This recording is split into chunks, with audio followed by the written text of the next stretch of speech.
John Russell, English painter. John Russell, R.A. 29 March 1745 20 April 1806, was an English painter renowned for his portrait work in oils and pastels, and as a writer and teacher of painting techniques. Life and work. Russell was born in Guildford, Surrey, the son of John Russell, SNR, book and print seller and 4 times mayor of the town. His father was something of an artist. Russell was educated at the Royal Grammar School, Guildford, and soon showed a strong inclination for art. He trained under Francis Cotes-Orry of Cavendish Square, London, one of the pioneers of English pastel painting, and, like Coates, was an admirer of the pastel drawings of Rosalba Carrera, whose methods influenced his technique of sweetening. At the age of 19, he converted to Methodism, which was the cause of tension with his family and with his teacher. He made no secret of his strong evangelical leanings and would attempt to preach and convert at every opportunity. Russell set up his own studio in London in 1767. He made the acquaintance of the notorious Dr. William Dodd, whose portrait he painted in 1768. He was introduced to Selina, Countess of Huntingdon, who unsuccessfully attempted to persuade him to give up painting and attend a Methodist minister's training college at Trevecca in Wales. On 5 February 1770, he married Hannah Fadden, daughter of a Charing Cross print and map seller, whom he had converted. They lived at No. 7 Mortimer Street, Cavendish Square, where he had moved in 1770. Russell's work caused him to travel extensively around Britain. In 1772, he wrote Elements of Painting with Crayons, by which time he had won premiums for his drawings from the Society of Arts in 1759 and 1760, and entered the Royal Academy School of Art in 1770, winning its gold medal for figure drawing the same year.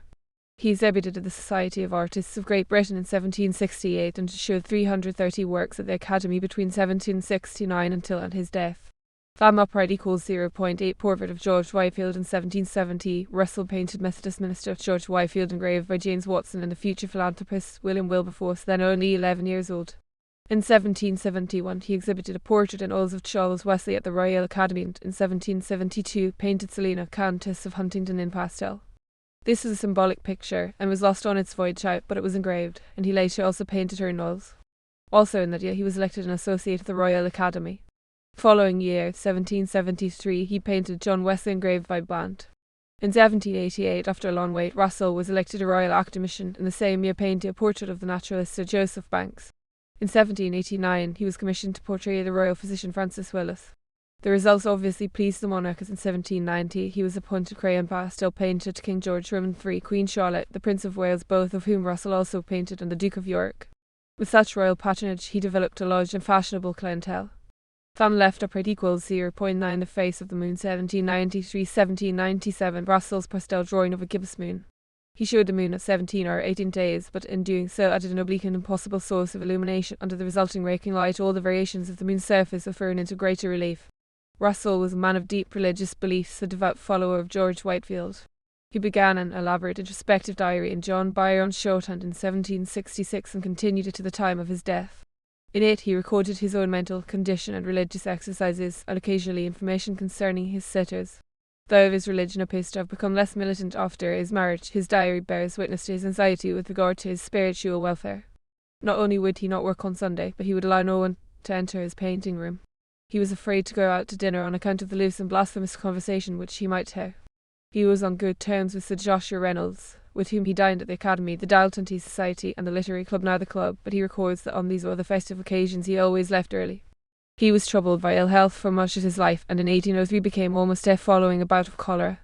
He died in Hull in 1806 after contracting typhus. Russell's work can be viewed at many galleries in the UK and around the world, but the largest collection is held by Guildford High Salt Gallery in Guildford. Many of his portraits were engraved by, amongst others, Joseph Collier, Charles Turner, James Heath Dean, Bodley and Trotter. Astronomy. Russell was interested in astronomy and made, with the assistance of his daughter, a lunar map, which he engraved on 2 plates which formed a globe showing the visible surface of the moon. It took 20 years to finish. He also invented an apparatus for exhibiting the phenomena of the moon, which he called sonographia. Russell's large and highly detailed pastel drawing of the face of the moon 1793-1797 is the most faithful early representation of the lunar sphere. Some of his best portraits were of the era as a clean scientist, such as his friend William Herschel, who he depicted holding a stellar chart showing his discovery of Uranus. It was Herschel who provided the powerful telescope that Russell used for his painstaking lunar observations. Family. Of his 12 children, of which 4 died in infancy, William Russell (1780–1870) exhibited portraits at the Royal Academy from 1805 to 1809. The National Portrait Gallery contains a portrait of Judge Sir John Bailey by him. He was ordained in 1809 and gave up painting. He was 40, he is rector of Shepperton, Middlesex, and died on 14 September 1870. Two of John's daughters, Anne and Jane, became artists as well.